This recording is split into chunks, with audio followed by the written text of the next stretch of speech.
దేవుడు నిన్ను విరిచినది నిన్ను నాశనం చేయడానికి కాదు, కానీ తన సన్నిధిని మోయగల పాత్రనుగా చేయడానికి, లేకపోతే మార్చడానికి.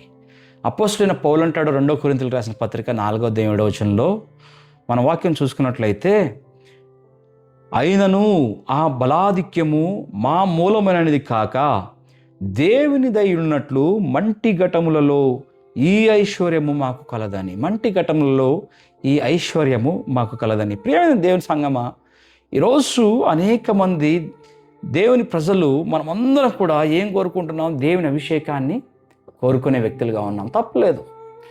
చాలామంది దేవుని అభిషేకాన్ని కోరుకుంటాం, తప్పులేదు.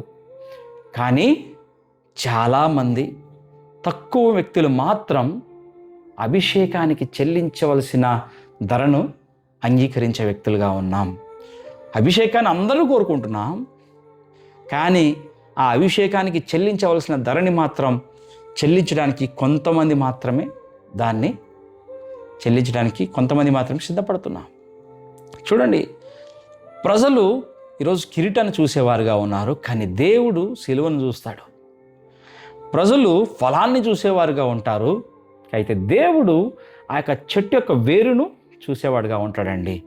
ప్రజలు పరిచర్యను చూస్తారు, దేవుడు పాత్రను చూస్తాడు. దేవుని రాజ్యంలో ఒక గొప్ప సత్యం దాగి ఉందండి. మనం గమనించినట్లయితే, దేవుడు నింపాలని నిర్ణయించిన పాత్రను ముందుగా ఆయన ఖాళీ చేస్తాడు. ఆయన ఉపయోగించాలని నిర్ణయించిన మనిషిని ముందుగా ఆయన విరుస్తాడు. విరగొట్టుబడి అనుభవంలో ఖచ్చితంగా ఆయన తీసుకెళ్తాడండి. చూడండి, అందుకే మొట్టమొదటి విషయం మనం గమనించినట్లయితే, విరుగుట అనేది దేవుని కోపానికి గుర్తు కాదు, కానీ అది ఆయన మనల్ని ఎంపిక చేసుకుంటున్నాడు అనే దానికి గుర్తు అనే సత్యాన్ని మీరు గ్రహించుకోవాలి. ప్రేమ దేవులారా, దేవుడు ఎవరిని కూడా యాదృచ్ఛికంగా ఆయన విరగొట్టడండి, విరగనివ్వడు. ఒక శిల్పి సాధారణంగా చూడండి, రాయిని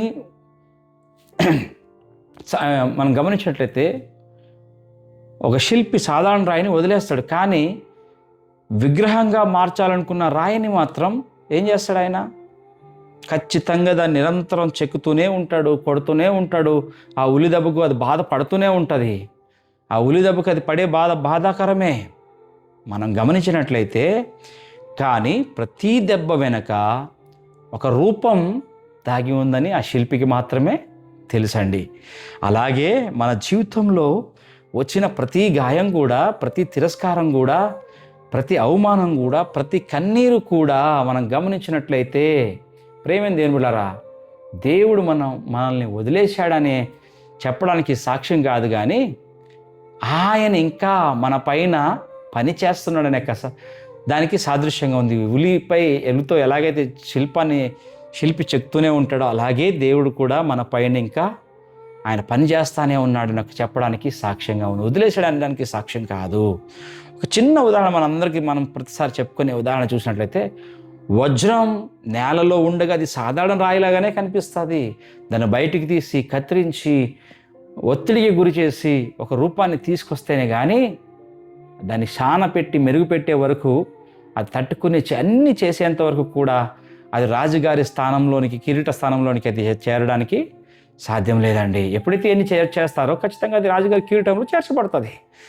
మనం కూడా ఈరోజు గమనించినట్లయితే, మనం అనుభవిస్తున్న ఒత్తిడి మనల్ని విరిచేయడానికో మనల్ని నాశనం చేసేయడం కాదు, కానీ మనల్ని ప్రకాశింప చేయడానికి అని సత్యాన్ని మనం గ్రహించుకోవాలి.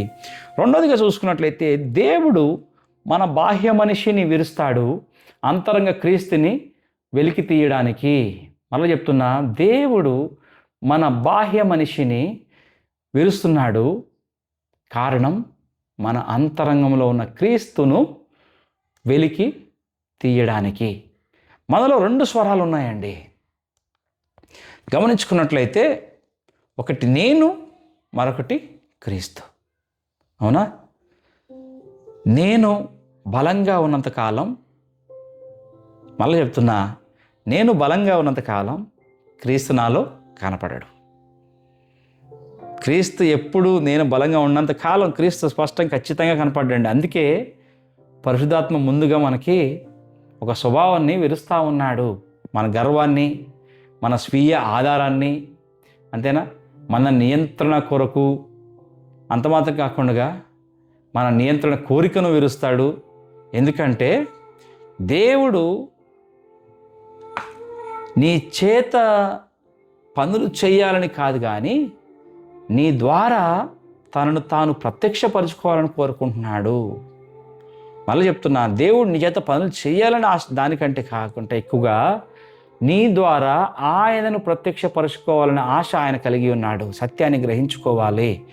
ప్రజలు నీ గొప్పతనాన్ని కాదండి, నీ జీవితంలో కనిపించి యేసును చూడాలి. మన గొప్పతనాన్ని కాదు, కానీ మనలో యేసుని చూడాలి, సత్యాన్ని గ్రహించుకోవాలి.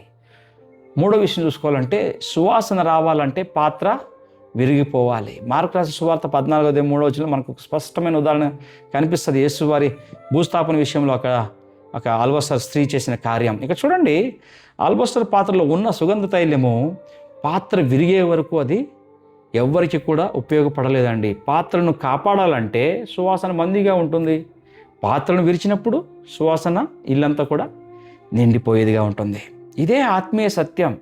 కొన్నిసార్లు మనం గమనించుకున్నట్లయితే ప్రేమ దేవుని బిడ్డలారా, మన హృదయం విరిగి నలిగిన తర్వాతే క్రీస్తు పరిమళం మన జీవితంలో నుంచి బయటకు వచ్చేదిగా ఉందండి. మన కన్నీళ్ళు ఇంకొకరికి ఆదరణగా మారుతాయి. మన గాయాలు ఇంకొకరిని స్వస్థపరచడానికి సాక్ష్యం అవుతాయండి. మన పరీక్షలే ఇంకొకరి విశ్వాసాన్ని నిలబెడతాయి. ఎప్పుడు? మన హృదయం విరిగి నలిగిన తర్వాత, అనుభవంలోంచి బయటకు వచ్చిన తర్వాత. ఇవన్నీ కూడా ఇతరుల జీవితంలో మన నుంచి జరిగే కార్యాలుగా ఉన్నాయి. చూడండి, 4వదిగా చూసుకున్నట్లయితే, దేవుడు విరిచేది మన జీవితాన్ని కాదు, మన స్వతంత్రతను. అవునండి, ఎందుకంటే మనకు దేవుడు కావాలి, కానీ మన నియంత్రణ కూడా మనకి కావాలి. అనేకసార్లు మనం ఆశీర్వాదం కావాలి, కానీ సంపూర్ణ సమర్పణ మనకు వద్దు. అయితే దేవుడు ప్రేమతో అడుగుతున్న మాట ఏంటంటే, బిడ్డా, నీ చేతిలో ఇంకా ఏముంది? నన్ను పూర్తిగా నమ్మకుండా ఏం అడ్డుకుంటా ఉంది? కొన్నిసార్లు దేవుడు మన చేతులు ఖాళీ చేస్తాడు. ఎందుకంటే ఆ ఖాళీ చేతులే ఆయన కృపను గట్టిగా పట్టుకోగలవండి. కనుక ప్రియమైన దేవుని బిడ్డారా, ఈరోజు బహుశా నీవు నవ్వుతున్నా, లోపల నీవు నలిగిపోతున్నావు. ప్రజలు బాగున్నావా అని అడుగుతున్నారు, నీవు బాగున్నావు అంటున్నావు, కానీ రాత్రి ఖచ్చితంగా నీవు ఎవరు లేని సమయంలో నీవు దిండును తడిపేసేంతగా, గుండె పగిలేంతగా నువ్వు కన్నీటి సముద్రమై ఏడ్చే పరిస్థితిలో నువ్వు ఈరోజు ఉండవచ్చు. కానీ ఈరోజు ప్రభు చెప్తున్న మాట ఏంటంటే, నీ కన్నీళ్ళు ఎంతమాత్రం నేలపై వ్యర్థం కావు. ఎందుకంటే నీ కన్నీటిని నేను ఎక్కడ దాచిపెట్టాను? నా బుద్ధిలో నేను దాచిపెట్టాను. ప్రేమ దేవుడా, నీ విరిగిపోయావని అనుకుంటున్న చోట నేను నిన్ను నా మహిమ కొరకు, నా మహిమకు తలుపుగా నేను తెరుస్తున్నానని చెప్తున్నాడు అండి. ఈరోజు గుర్తుంచుకో, విరుగని గోధుమ గింజ ఒంటరిగానే ఉంటుంది. విరుగని ఆల్బస్టార్ పాత్ర సువాసన అది వెదజల్లదు. విరుగని హృదయం దేవుని లోతులను అనుభవించదు. విరిగిన పాత్రలను ప్రపంచం పారవేస్తూ ఉంది, కానీ దేవుడు మాత్రం దానిని ఎత్తుకొని వాడుకునేవాడిగా ఉన్నాడండి. ఈ సత్యాన్ని గ్రహించుకుందాం. దేవుడు మనల్ని ఆశీర్వదించునుగాక. ఆమేన్.